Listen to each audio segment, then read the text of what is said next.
농업인 여러분, 심폐소생술이 무엇인지 아시나요? 혹 심폐소생술 방법을 알고 계신가요? 오늘은 심장이 멎었을 때에 대한 응급처치인 심폐소생술에 대해 알아보도록 하겠습니다. 그리고 이번 시간을 통하여 실제 심폐소생술을 할 수 있도록 목표를 삼아보시길 바랍니다.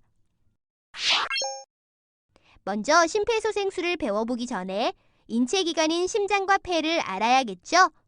우리의 심장과 폐는 산소가 풍부한 혈액을 뇌와 신체에 공급하는 역할을 하죠. 심장은 폐를 통해 혈액을 순환시켜 뇌와 신체에 공급하고, 폐는 혈액을 산소화시키고 이산화탄소를 제거하죠. 심폐소생술은 심장이 멈췄을 때, 즉 심정지가 되었을 때 하죠. 다시 말해 심정지는 심장의 박동 기능이 갑자기 중단된 상태를 말합니다. 심정지가 되면 반응이 없고 호흡이 없으며 맥박이 만져지지 않게 됩니다. 이때 신속하고 정확한 응급처치가 이루어져야 사망을 막을 수 있습니다. 자, 그렇다면 본격적으로 심폐소생술을 배워볼까요? 심폐소생술은 말씀드렸듯이 심장이 멈춘 사람에게 인공호흡과 인공순환을 유지하여 장기에 산소를 공급하는 치료기술입니다. 심폐소생술로 심정지 환자가 사망에 이르는 것을 방지하고 소생시킬 수 있습니다.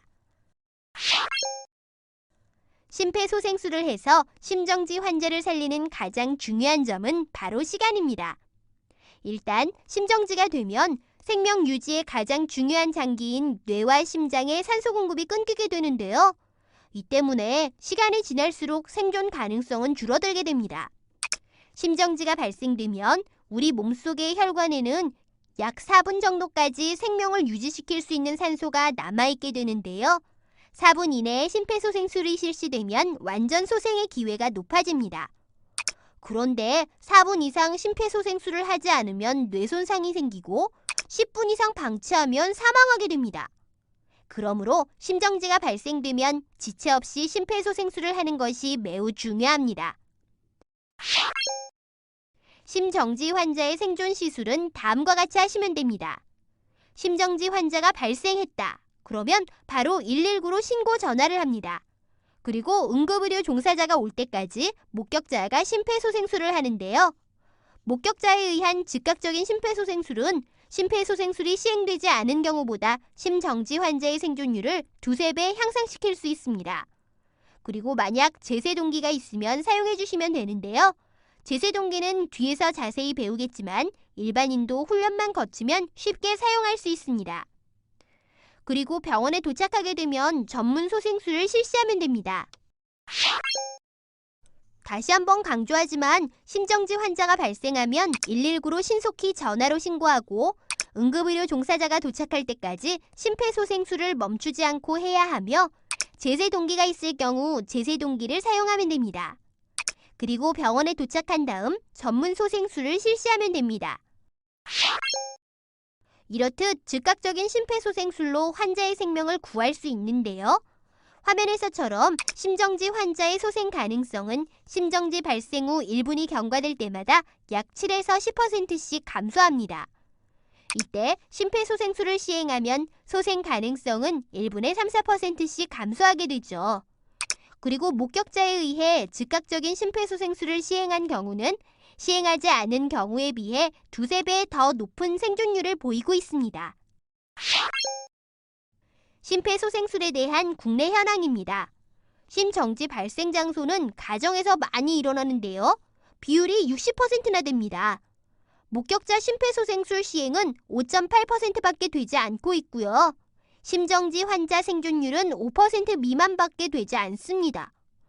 119 신고까지 시간은 4.9분이 소요되고 119 도착하기까지 13.3분, 응급실 도착까지 27.3분이 소요되는데요. 이 같은 현황을 보면 알 수 있듯이 즉각적인 심폐소생술이 얼마나 중요한지 알 수 있겠죠? 자, 본격적인 심폐소생술 방법을 알아보도록 하겠습니다. 심폐소생술 제일 첫 번째는 반응 확인입니다. 심정지 환자가 발생했다. 그러면 제일 먼저 환자의 어깨를 가볍게 두드리면서 괜찮으세요? 라고 물어봐야 합니다. 맥박을 먼저 봐야 되는 거 아닌가 생각하는 분들 계실 텐데요. 응급 상황이 발생한 상태에서 일반인이 맥박을 잡게 되면 제대로 된 맥박 체크를 할 수가 없게 됩니다. 실제로 그런 경우가 많아서 2002년부터 전문 의료인이 아닌 일반인이 심폐소생술에서 맥박 측정은 안 하게 되었습니다. 대신 환자의 반응을 확인하는 것이 효과적인 것으로 나타났는데요.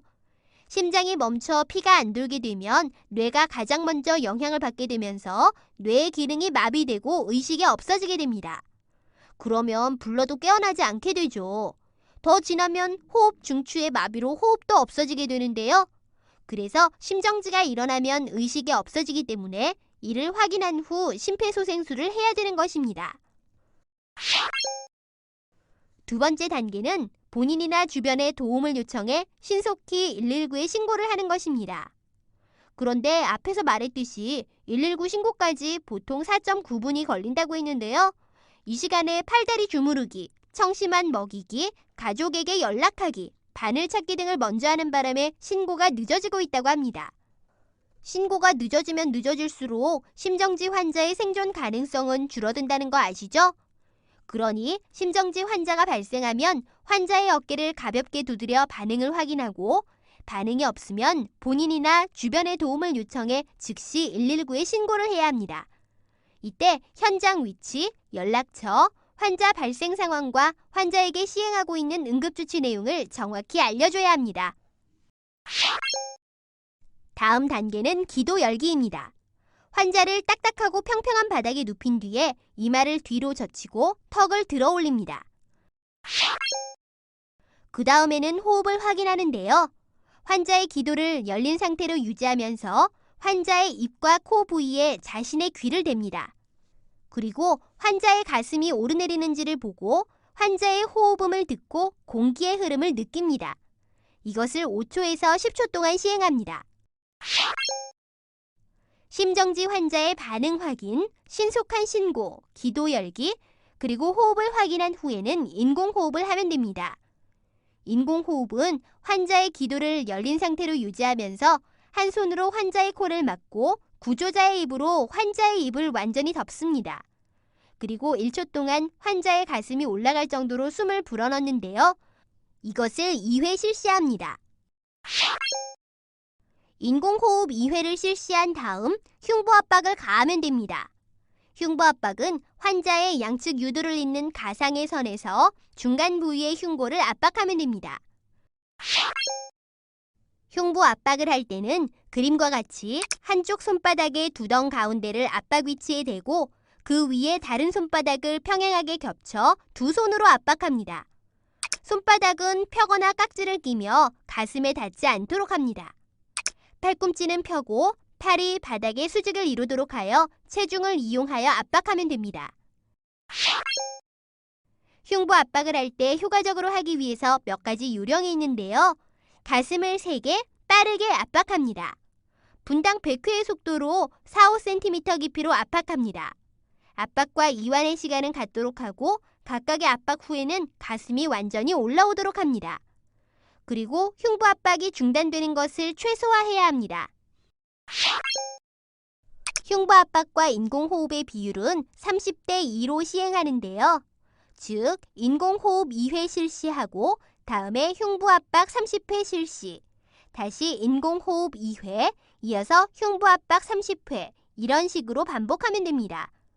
그리고 응급의료 종사자가 도착하거나 자동 제세동기가 도착하거나 순환이 회복되어 환자가 움직이기 시작할 때까지는 흉부 압박과 인공호흡을 계속해야 합니다.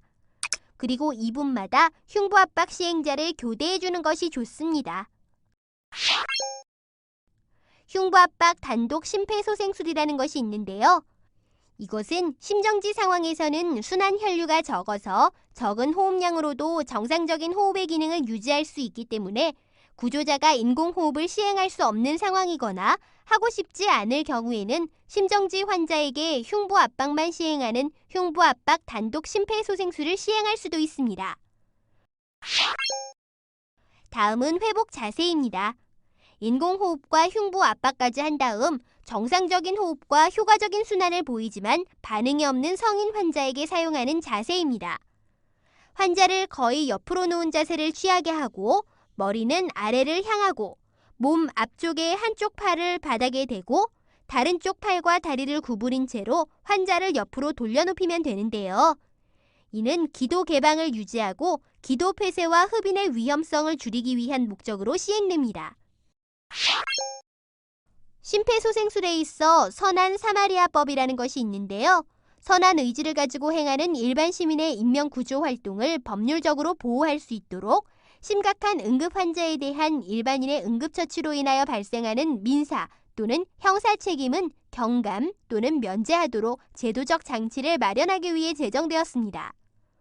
그런데 사실 많은 사람들이 쓰러진 사람에게 다가가는 것조차 무서워하거든요. 그렇다면 소방서 119에 즉각 도움 요청을 하는 것도 생명을 살릴 수 있다는 것 잊지 말았으면 합니다.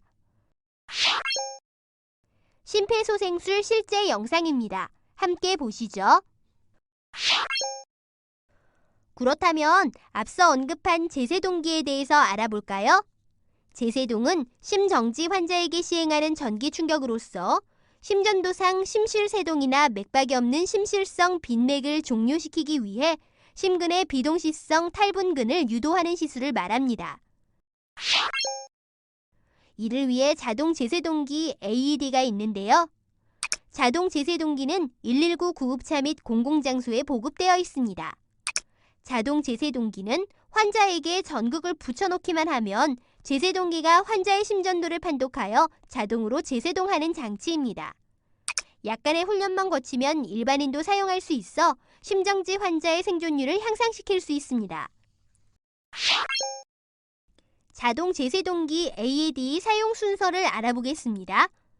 첫 번째, 녹색 버튼을 눌러 전원을 켭니다. 두 번째, 그림과 같이 환자의 가슴에 패드를 부착합니다.